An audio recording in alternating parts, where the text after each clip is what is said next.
Buenas, ¿cómo andan? Acá Fede Pellegrino del área de crisis climática de Ecohouse Global en la iniciativa de Yo Voto Ambiente, una iniciativa apartidaria incentivada por muchas organizaciones de la sociedad civil.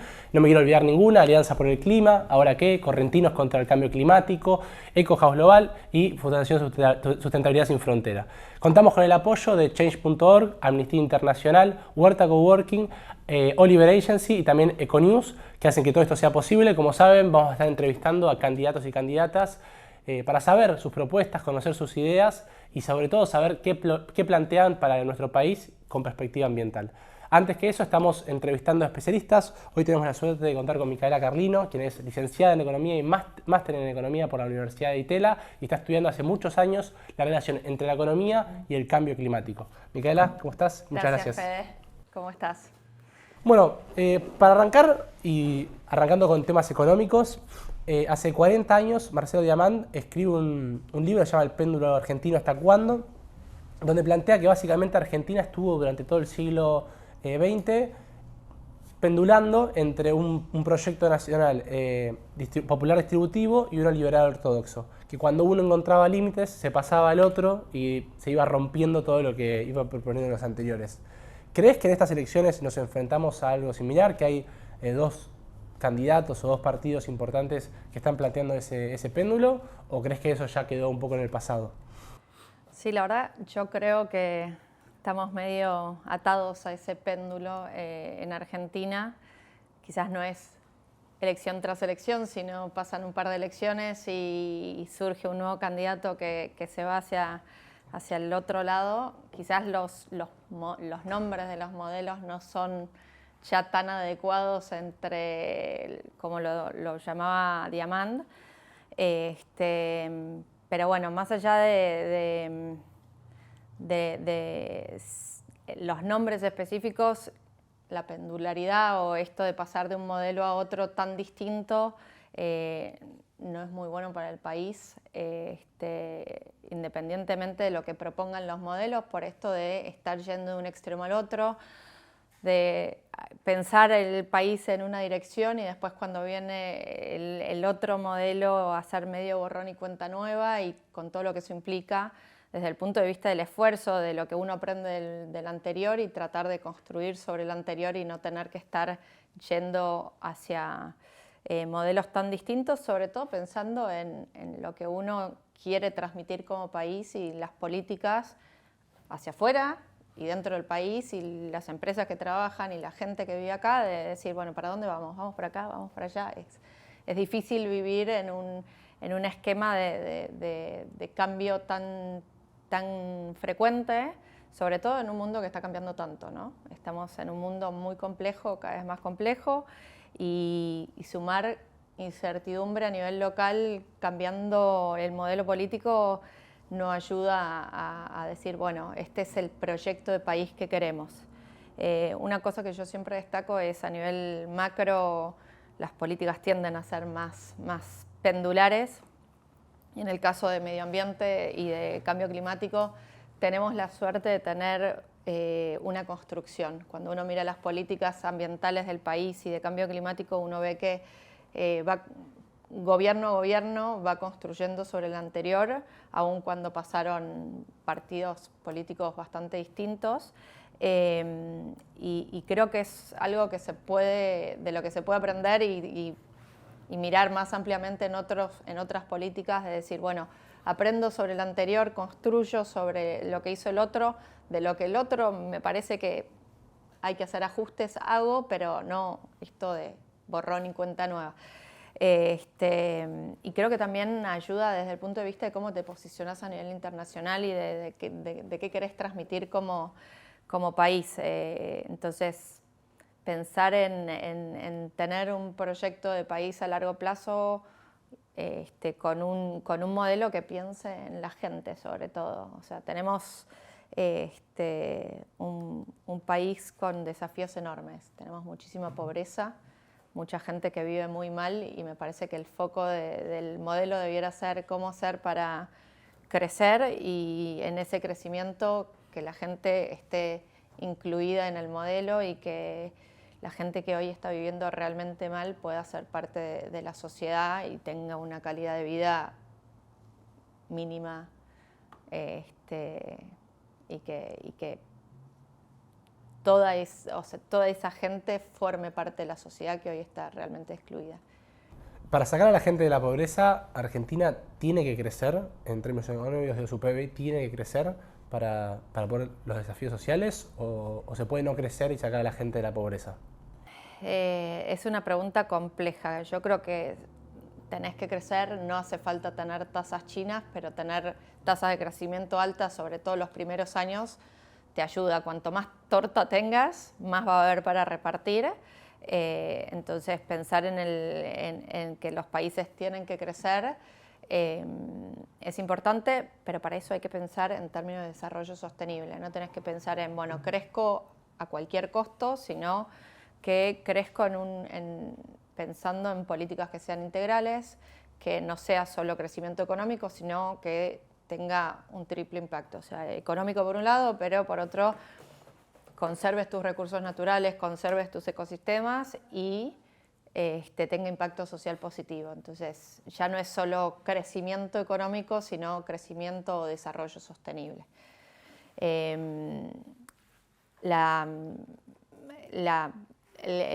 Quizás el contexto es un contexto desde el punto de vista del cambio climático que va justamente en esta dirección. El cambio climático tiene la particularidad de ser muy inequitativo. Los países que menos tienen son los más afectados por el cambio climático. Los países que más tienen son los menos afectados y además tienen más herramientas para enfrentar el cambio climático. Y eso mismo que pasa a nivel mundial, pasa a nivel nacional.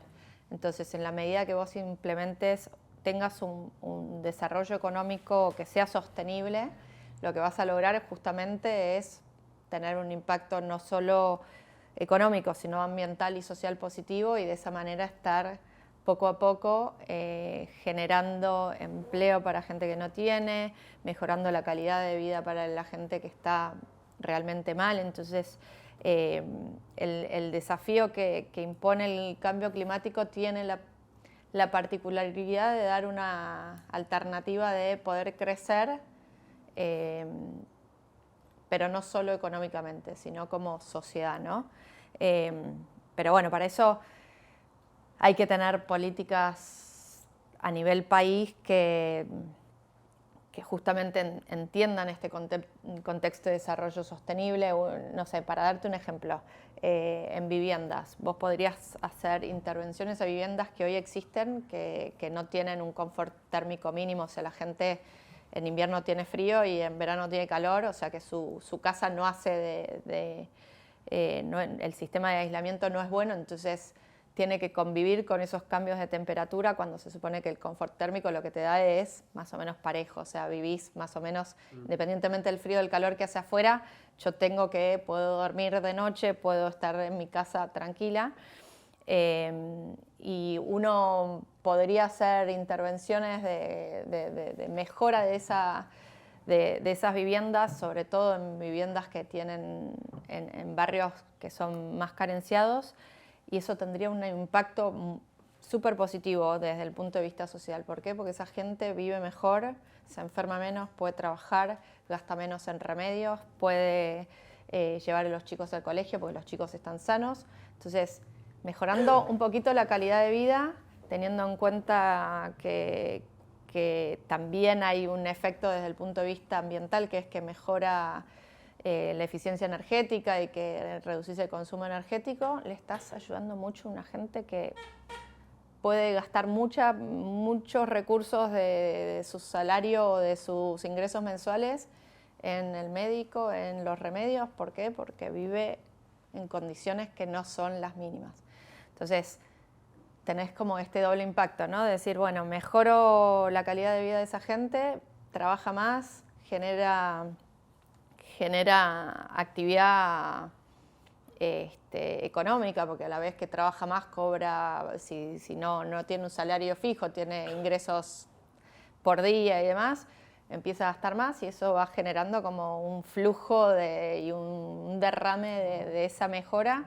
Por otro lado, le estás ayudando a que pueda vivir razonablemente bien. Entonces, este concepto de desarrollo sostenible está bueno porque es pensar cómo destino mis esfuerzos a cosas que mejoren la economía, pero por otro lado vayas más en línea con tus recursos naturales y el ambiente, y además le mejoras la vida a la gente común. O sea, no es algo allá lejos. Ya nos vamos a meter de lleno en lo que es de economía y ambiente. También antes quería pasar a una pregunta que por ahí muchas personas como yo no conocemos, que es, se dice que el crecimiento económico, entendemos que tenemos que crecer para sacar a la gente de la pobreza, pero un limitante que Sí, encuentra... igual crecer no implica necesariamente que vas a sacar a la gente de la pobreza. Necesitas que tener una serie de políticas que vayan en esa línea, ¿no? O sea, no es condición suficiente. Pero necesaria. Sí, exactamente. Y en esa necesidad de crecer, Argentina muchas veces se enfrenta a la restricción externa.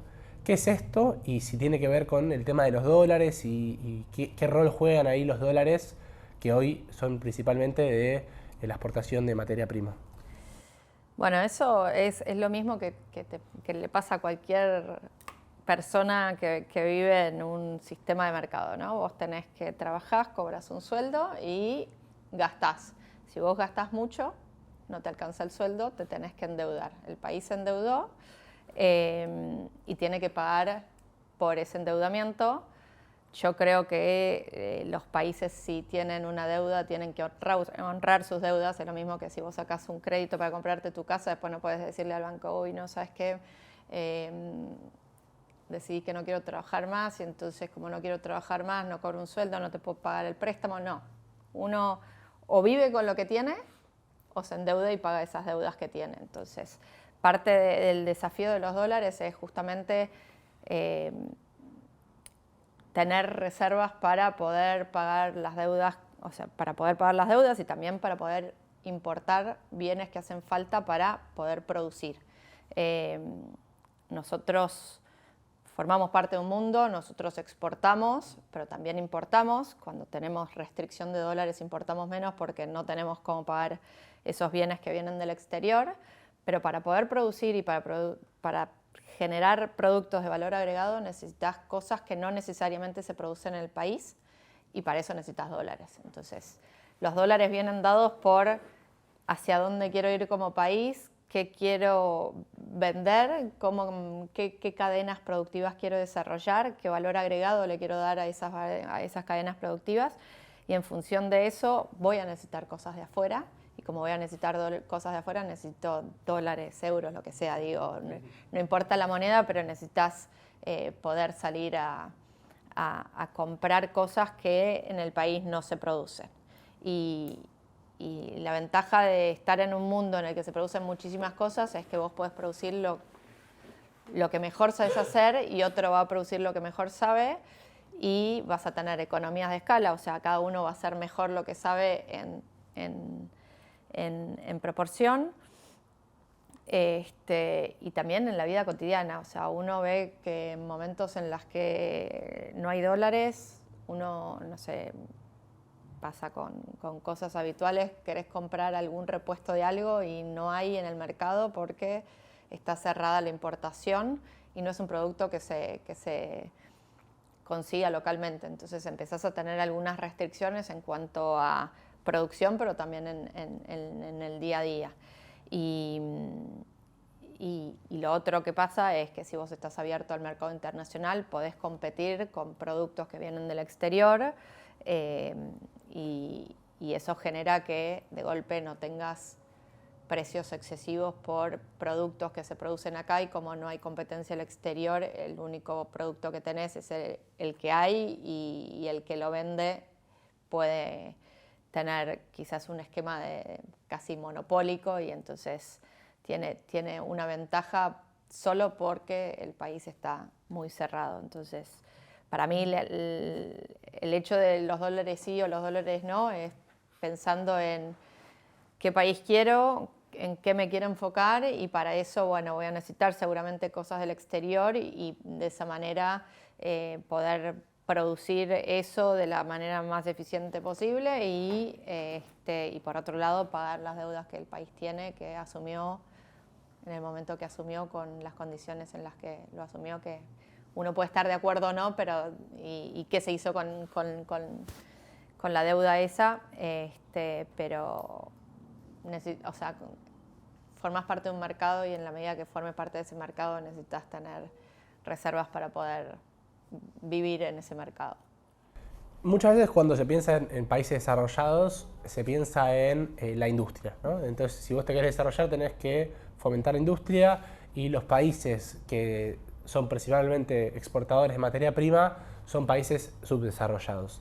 ¿Esto es así? ¿Está en el sentido común y tiene más evidencia empírica o es más complejo que vivirlo así el mundo? No, es bastante así. Los países desarrollados tuvieron que durante mucho tiempo desarrollaron sus economías y sus industrias, y hoy están más enfocados en cadenas productivas de mayor valor agregado o mismo de servicios. Y los países en desarrollo, muchos de los países en desarrollo son proveedores de materias primas.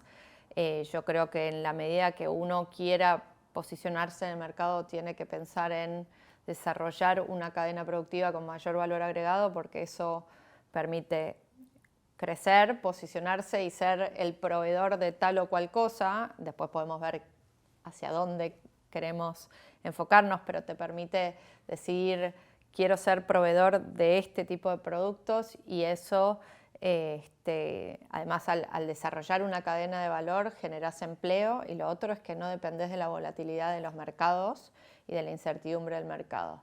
El año pasado lo vimos en términos de precio de la energía, con la guerra de Ucrania y de Rusia. Los precios de la energía se dispararon, y eso, cuando sos proveedor de materias primas, impacta muchísimo, y más si dependés de abastecimiento energético exterior, y tenés el desafío de cómo hacer para seguir produciendo eso que producís con los precios de la energía que no sabes cuánto van a valer y que te permite poca planificación. Si vos empezás a vender un producto que tiene mayor valor agregado, te posicionás, eso tiene obviamente un valor adicional de venta, y podés proveer esos productos al exterior o mismo al país, ¿no? Pero pensando en la gran escala, necesitas un mercado externo que te demande tus productos, y de esa manera tener como un poco más de independencia de la volatilidad de un mercado que es externo a las decisiones que puedas tomar vos. ¿Y sobre qué crees que deberíamos implementar esas o fomentar esas cadenas de valor? Y si eso está relacionado a, se puede pensar esas cadenas de valor vinculado al I+D, al desarrollo del polo científico de Argentina, o por dónde serían esas cadenas de valor que ves que claramente para poder desarrollar una cadena de valor necesitas I+D, porque necesitas innovar e investigar para desarrollar productos que estén alineados a esas cadenas de valor, desde el punto de vista de insumos, de maneras de producir y después del producto final que querés vender. En cuanto a hacia dónde debería ir el país, es difícil. Tenemos muchísimos recursos y podríamos hacer buen uso de los recursos, pero pensando en que si el rumbo es uno, avanzar en ese rumbo, y no que un día sea el oil and gas o el shale, en este caso Vaca Muerta actualmente, o pensar en quiero ser proveedor de alimentos de valor agregado para países del mundo, o quiero hidrógeno verde, o hay que decidir un poco cuáles son las principales cadenas de valor en las cuales podés posicionarte bien, pues tenés los recursos para hacerlo desde el punto de vista de recursos naturales, y después seguir ese rumbo. Porque desde el punto de vista de si nosotros decimos, bueno, quiero ser el principal proveedor de hidrógeno verde del mundo, y tenemos muchos países que estarían dispuestos a demandar esos productos, quizás la pregunta sería, bueno, ¿hidrógeno verde o productos a partir del hidrógeno verde? Entonces vendo fertilizantes que sean verdes en base a esta cadena de valor, eso te da como todavía un valor adicional, y Pero si vas a hacer eso, vas a tener que hacer muchísimas inversiones durante bastante tiempo y tenés que dar certidumbre de las reglas de juego. Entonces, si hoy ese es el camino, bueno, ok, vamos para ahí, pero la gente que tiene que hacer las inversiones, que no es el Estado, porque el Estado no tiene recursos para hacer todo a la vez, el Estado lo que puede hacer es otorgar el marco regulatorio para asegurar las condiciones, pero ese marco regulatorio se tiene que mantener en el tiempo para que alguien, las empresas que harían las inversiones, realmente crean en que es un modelo que se va a continuar en el tiempo.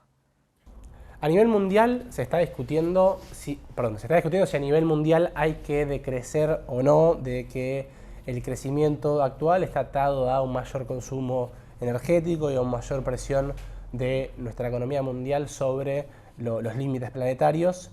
Y hay economistas o hay muchas personas que están discutiendo si los países desarrollados tienen que seguir creciendo, si la economía global tiene que seguir creciendo. Tenemos que buscar maneras alternativas de medir la economía. ¿Qué opinas vos sobre esto a nivel mundial? ¿No? Digo, ya a nivel Argentina dijimos que es necesario crecer, pero a nivel planetario, ¿cómo lo ves? Bueno, un día como hoy que hacen 30 grados en pleno invierno, uno diría que hay algo que no está funcionando. Creo que el planeta está en un punto de inflexión que implica una transición. La actividad humana como la conocemos hoy desde el punto de vista de producción y de consumo, claramente está dañando el planeta de manera perturbadora. O sea, ya el otro día escuchaba, ya no se habla de calentamiento global, se habla de ebullición global. Y eso se manifiesta en muchas dimensiones. Nosotros hoy nos quejamos porque hace calor y es invierno, pero desde el punto de vista de la naturaleza, hay cosas que si no tenés un invierno no prosperan. O sea, uno va a Mendoza, por ejemplo, y en el sector vitivinícola, si vos no tenés un invierno con nevada, la vid después no florece, y si no florece no salen uvas, y si no salen uvas tenés menos producción de vino, que es un sector que uno podría decir, bueno, el cambio climático lo afecta. Y así, mirando sector por sector, seguramente todos los sectores que dependen de la naturaleza y de una determinada ecosistema necesita volver a algo más estable. Y la verdad es que uno lo que está viendo es que efectivamente, más allá de la actividad humana, se está poniendo en riesgo sistemas de biodiversidad que soportan la vida en el planeta, la vida humana, flora, fauna, lo que sea. Entonces nos encontramos en una situación en la que hay que repensar hacia dónde queremos ir a nivel mundial. Claramente los sistemas de producción y de consumo actuales estamos viendo que no son compatibles con el planeta, y eso implica generar una transición, ¿no? Y eso es un desafío, porque por un lado pone en jaque todas las actividades como las conocemos hoy, pone en jaque cómo pensamos los productos hoy, cómo los diseñamos. O sea, uno mira y claramente el hombre está acostumbrado a producir bienes de una manera que no es natural. O sea, tienen fallas de diseño. ¿Por qué? Porque uno consume algo y al final del día tiene un residuo. En la naturaleza eso no pasa.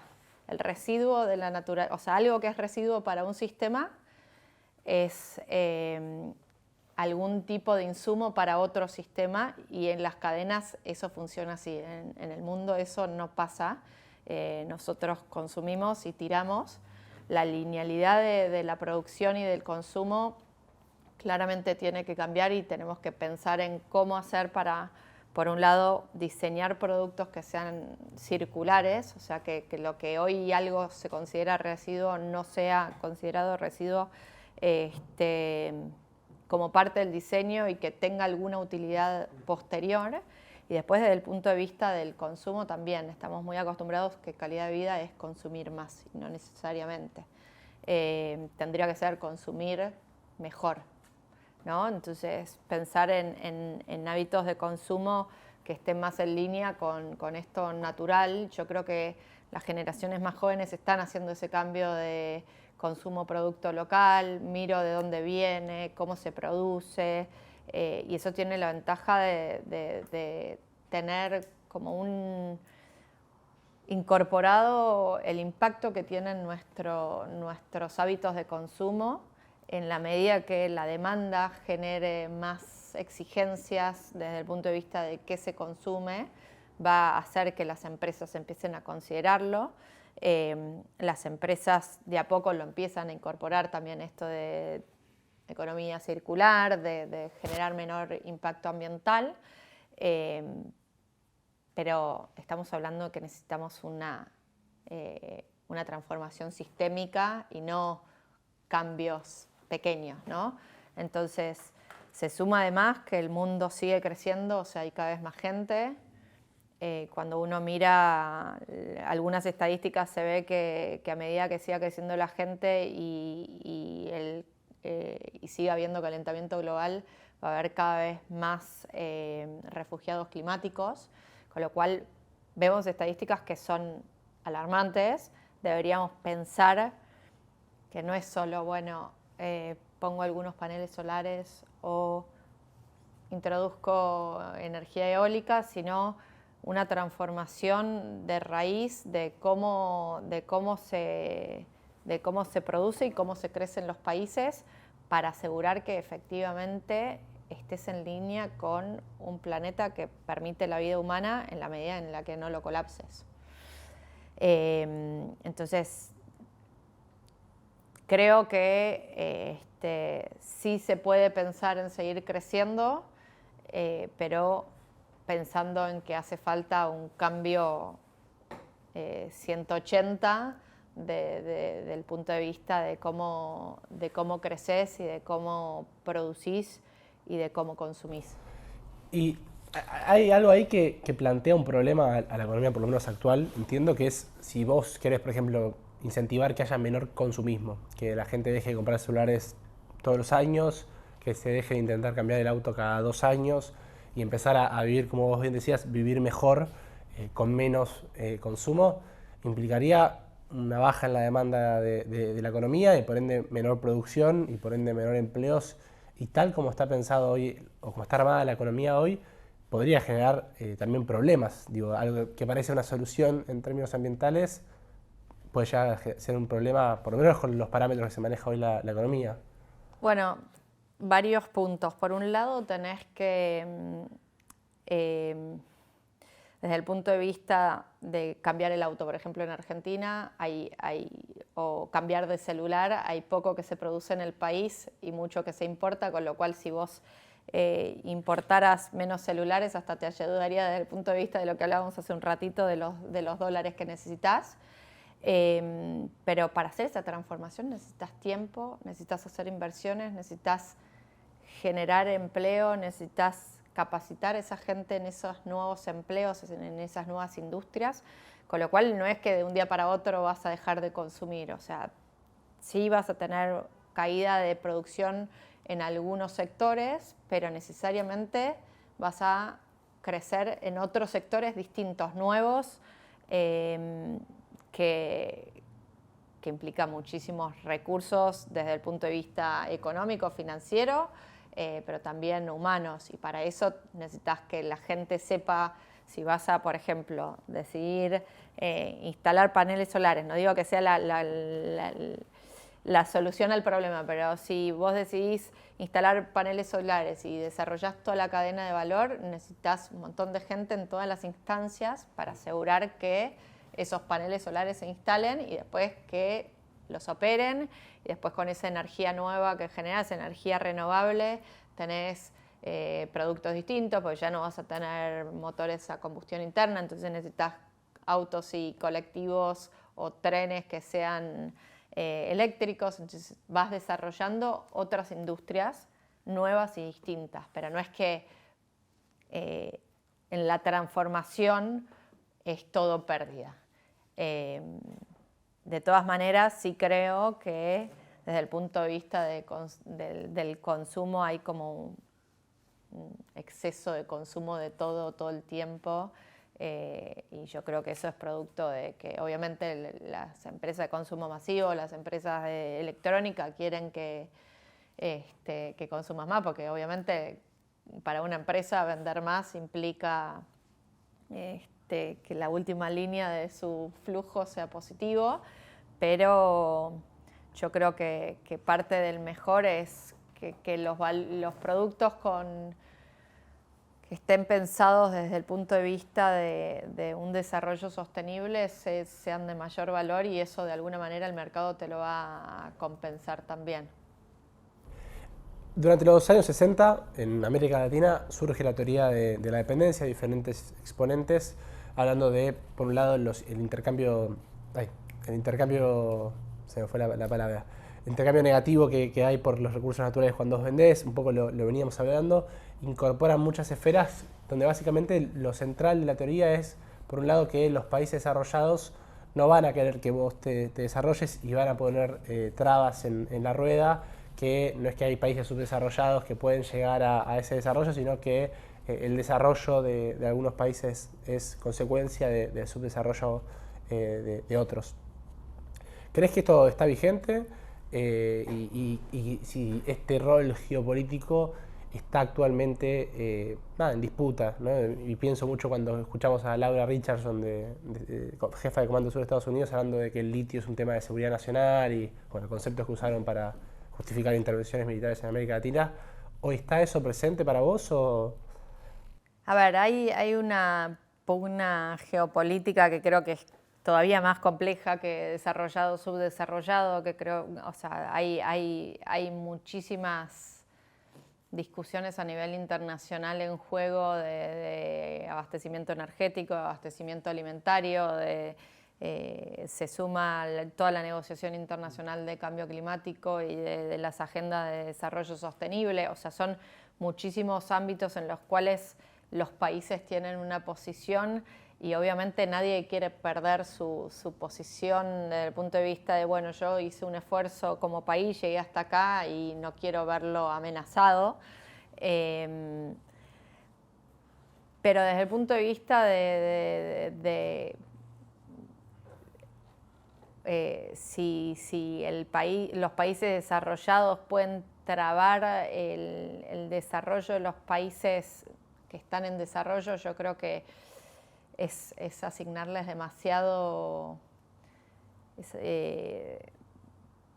demasiada autoridad a los países desarrollados. Claramente tenés que, o sea, en algunos sentidos el hecho de que haya países desarrollados que tienen recursos y entonces, por ejemplo, en el mercado de carbono salen a comprar créditos de carbono baratos porque tienen los recursos, y va en contra de esto de decir, bueno, me quiero desarrollar, quiero reducir el impacto ambiental y después le vendo los créditos de carbono por las actividades que son las más fáciles de reducir las emisiones. Entonces juega un poco en contra porque los esfuerzos en reducir emisiones cada vez van a ser más costosos, y esos van a ser los que van a ser de impacto para el país que está en desarrollo, y cómo hacer para asegurarte que por necesidad de recursos financieros vendas aquello que es más barato. Pero yo creo que en la medida en la que, de nuevo, pensando en tener una visión de largo plazo que te permita desarrollar un marco regulatorio y normativo que favorezca a que empresas avancen en esa línea, que el país en general sepa hacia dónde va, los objetivos de ese país, y entonces decir, bueno, estamos todos en la misma línea, capacitación, educación va en esa misma línea, va generando un contexto que permite el desarrollo. Seguramente tengas que hacer más con lo tuyo, pero una vez que vos desarrollás una cadena productiva, que después el país desarrollado necesita cosas porque no produce todo, y sobre todo los países desarrollados, algunos de los países desarrollados son muy chiquititos, entonces necesitan del resto del mundo para satisfacer sus necesidades de consumo, con lo cual Si vos en vez de vender soja vendés un producto elaborado, seguramente al final del día terminen demandando esos productos porque no van a tener la soja como insumo, van a tener el producto final. Obviamente va a requerir que todos los países se adapten un poco a este nuevo modelo, pero por otro lado vos lo que tenés es que hay un reconocimiento de esto de los países desarrollados tienen mayor responsabilidad sobre las cuestiones ambientales y climáticas y están haciendo esfuerzos o se comprometieron a hacer esfuerzos de financiar a los países en desarrollo para que logren desarrollarse en un contexto de cambio climático y que implica mayores inversiones que las tradicionales. Y eso lo que te hace pensar es que desde el punto de vista del mundo hay acuerdos de, bueno, estos sistemas van a ir cambiando y eso implica que todos tenemos que hacer esfuerzos. Los países desarrollados también van a tener que hacer esfuerzos. Muchas veces pasa que el discurso es uno y la práctica es otra. Eso que nos pasa a los argentinos, decir, dicen una cosa y después hacen otra, pasa en el mundo en general, no es algo solo de Argentina o de los países en desarrollo, pero yo creo que a la larga esta transformación de la que hablaba es algo que va a ocurrir a nivel mundial, no solo producto del cambio climático, sino que hay como un cambio de forma de pensar de que para desarrollarse no tiene que pasar todo lo que pasó para llegar al punto en el que estamos hoy. Y creo que se está viendo, y acá hay también posibilidades de trabajar más como región y como bloque, como, no sé, uno ve en las negociaciones internacionales de cambio climático, la Unión Europea va siempre como bloque. Y Latinoamérica, que tiene sus diferencias en muchas cosas, es muy parecido y podría tener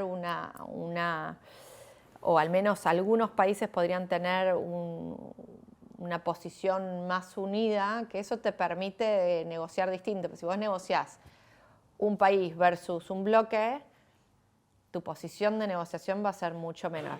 Cuando vos sos bloque contra bloque, es mucho más parejo, entonces en ese contexto uno dice, bueno, así como en la negociación internacional se ve esto de quizás Argentina con Brasil y Uruguay, o la zona andina, o países que se puedan unir para hacer bloque y tener más peso en la negociación, y también en esto de, bueno, yo necesito crecer, tengo estos niveles de pobreza, estoy en esta vía, te genera una posición diferente desde el punto de vista de los países desarrollados. Sí, si lo pensamos, los países desarrollados contra Argentina, o sea, versus Argentina, es muy desparejo. Ahora, si empezás a pensar en bloque, ya no es tan desparejo, porque Argentina provee un producto, Uruguay otro, Brasil otro, y al final del día, para los países desarrollados, sos importante. Entonces, ya el problema ahí es el balance en cuanto a cómo negociás en términos de bloques y países individuales. Y esto es algo que vemos, por ejemplo, en el hidrógeno verde. Si mirás las noticias de los últimos meses, muchos países de la región están haciendo hojas de ruta de hidrógeno verde, con lo cual pareciera que toda la región está pensando en el mismo camino. Bueno, entonces, ¿vamos a proveer hidrógeno verde como energía o vamos a proveer algo más que nos posicione como región y que podamos negociar frente a algunos países que están necesitando esos productos? Entonces, ya cambia un poco la discusión, creo. Y en términos de desarrollo económico, ¿crees que la articulación regional también es clave? O sea, además de las instancias de negociaciones internacionales, para, por ejemplo, desarrollar esto, y que no tiene que primar por ahí la competencia entre, no sé, Argentina y Chile para ver quién vende más barato el hidrógeno, sino una instancia de cooperación regional. Sí, esto de la negociación internacional te muestra lo que podría ser también desde el punto de vista de cooperación regional, en cuanto a desarrollo económico. Yo creo que en muchos sentidos tiene ventajas desde el punto de vista de sinergias y economías de escala. Vos de golpe necesitas algunos insumos y sale Argentina a comprarlo por su cuenta, Chile por su cuenta, Uruguay, Ecuador, es mucho más despareja la negociación para proveerte de esos insumos o de esas cosas que necesitas para desarrollar la industria, o mismo de desarrollar la industria a nivel regional y tener como unas sinergias que digas, bueno, me posiciono desde el punto de vista de esto como queremos como región y vamos en este sentido y podemos negociar en cuanto a cómo vamos a vender ese producto y también cómo vamos a desarrollar ese producto en toda la cadena de valor. Entonces, esto de cooperar tiene muchísimas ventajas, hace más atractiva la región respecto de otras regiones que también están pensando en desarrollar hidrógeno o lo que sea, con lo cual te posiciona un poco mejor a nivel general y no solo particular, y te vas beneficiando también de lo que va aprendiendo el otro, que creo que también es parte del desarrollo, ¿no? ¿Algo que te haya quedado decir sobre ambiente de desarrollo? ¿Algo que quieras preguntarle a los candidatos? No, bueno, ¿qué me quedó para decir? Hay muchísimo para charlar. Creo que hay oportunidades en este contexto de cambio climático y ambiental tan vigente, y creo que en la medida en la que uno no lo empiece a incorporar, asume ciertos riesgos, entonces uno tiene que empezar a pensar cómo posicionarse ante estos desafíos que plantea el planeta y el desarrollo económico. Y creo que también desde el punto de vista de empresas, decir, bueno, hay oportunidades de negocios. Está bueno no solo pensarlo en términos de riesgos y de obstáculos y barreras. Y desde el punto de vista de qué les preguntaría a los candidatos es qué están pensando desde el punto de vista ambiente. Creo que hay poca comunicación de qué es lo que están pensando a futuro y cómo van a integrar las políticas ambientales con el resto de las políticas. Tenemos el desafío que la cuestión ambiental y de cambio climático es súper transversal, entonces necesitas cierta coherencia y consistencia de políticas y cómo están pensando avanzar en ese sentido, ¿no? Esa sería mi pregunta. Estaría bueno escuchar más de los candidatos en temas ambientales. Bueno, Mica, muchas gracias por venir. Gracias a ustedes.